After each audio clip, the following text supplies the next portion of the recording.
Yes, tukwebaza okubanga ochekumide ku Prejan Media TV, latest updates, information happening around town. Tusiima byonna bye mutukolera, liking, subscribing and commenting. You're the best. Abantu ba UAE, people in the USA, people in Uganda. We really appreciate what you're doing. Keep sharing, commenting and subscribing. Recommend to people.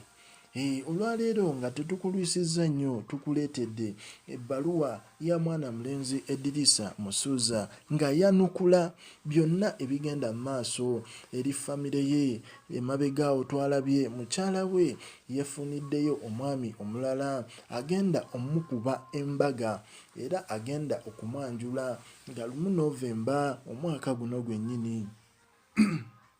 So tukuleetedde ennyanukula edi Kenzo ne mwene Ebbaluwa mujjudde ennaku, mujjudde enyiike, mujjudde okukaaba, omusajja ng'alaajanira mukyala we. Omukulu Eddirisa Musuuza yatandise agamba bw'ati, I wanted to record this on a video so that it shall remain on record, but unfortunately I have failed given that I'm the worst writer. N'agamba nti kale Rema yazaala Amal Musuuza, Malayika ye maama we, era forever and ever ekyo tekirikyuka. Ekitegeeza nti tukyasigala twogera until nga omu ku ffe Mukama amujjuludde mu bulamu bw'ensi eno. Naye Musuuza avuddeyo n'agamba nti waliwo abantu bangi abalabe be bamanyi ne be yakategeera mwene embeera egenda mu maaso abaagala omusuula. Era avuddeyo n'agamba nti kubanga ensi bw'etyo Mukama yatusinga okumanya, I have nothing to do okuggyako okubaleka.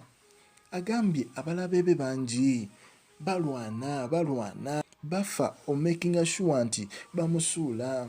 They are using this chance okunsuula. They are doing their level best to see that I go back to the streets, which is okay. Era kiri okay kubanga nze ndi kaana kambaata. Era life can change and I end up on the streets again.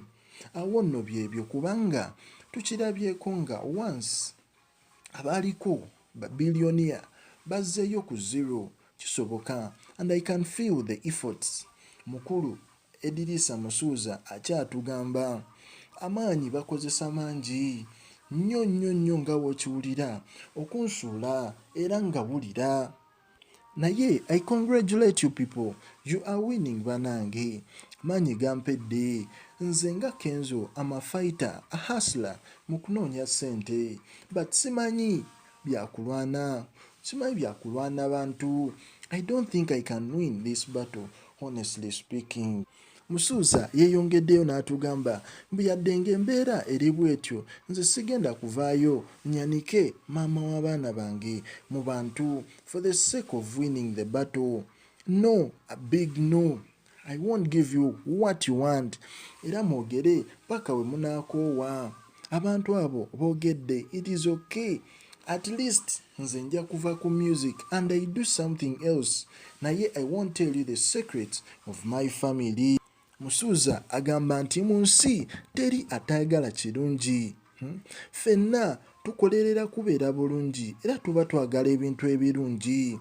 Naye we kiba nti kyannemye kitegeeza kyannemye. For so many reasons I have to protect Rema. No matter what. Sigenda kola interviews, I'm not gonna prove myself right. Katonda yamanyi why our relationship failed. Musuuza era agamba nti we happen to have the best couple, the best life. Naye Katonda bw'atyo bwe yayagadde ebintu okubeera ate nga tosobola kuwakanya nkola ze. Ndi musajja mugayaavu nnyo ate ntambula nnyo. Namakula gwamanyi ebyange, ebintu byange nga ebyapa byange, gwabirina kaadi z'emmotoka, abaana n'ebirala. Era nkusaba mu public nti woba otuuse okugenda okuva Esseguku ogenda ewuwo in your new blessing home, please take everything you want. Remember n'ekirala okimanyi, Rema gwamanyi, gwantegeera.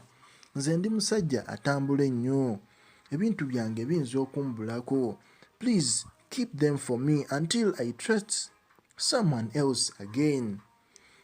Kulu Eddirisa Musuuza yeeyongeddeyo n'agamba nti abagamba nti nina omukazi oba abakazi abalala ekyo si kituufu.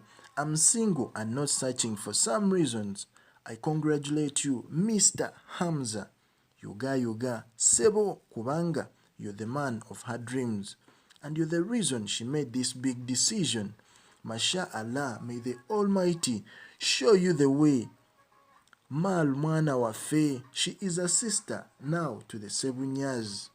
Rema okimanyi bulungi nti weeks 2 emabega mbadde nkikugamba how much I love you, engeri gye nkwagalamu nkikugambye era from day one nakigambanga era naawe okimanyi. Rema gw'olaba oyo mbadde naye for the last 5 years. I've been with her mu mbeera enzibu ennyo nkizeemu emirundi 4. Tuyise mu bingi nze naye ku nsonga n'ezimu ku lwaki obufumbo bwaffe bulemereddwa, naye siwanikangako mukono gwange ne mukuba oluyi yadde okumuyombesa mu bantu, naye ebyaffe bibadde bigwera mu kisenge.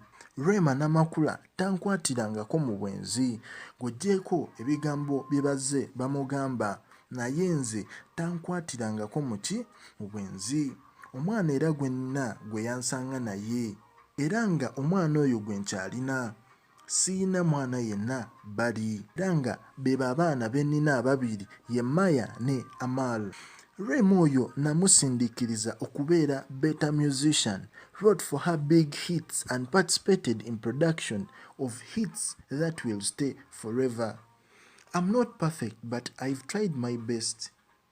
Remember, she's the best vocalist of all times. She loves music with all her heart.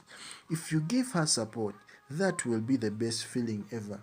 So good luck, my brother. I want you to note this. Yakataddewo ka note. I'm not your enemy. Era tompitangako taata wange. Bino bya nsi ate bibaawo. Assalamu alaikum. Sina bye ngenda kwongerako okuggyako nga Projan Media TV tujja kuba tubatuusaako ensonga zino nga bwe ziba zigenda mu maaso. Ebinaabizeeko tujjaba tubibaleetera. Yes, thank you for watching Projan Media TV, and of course don't forget to like, subscribe, comment for all the latest updates.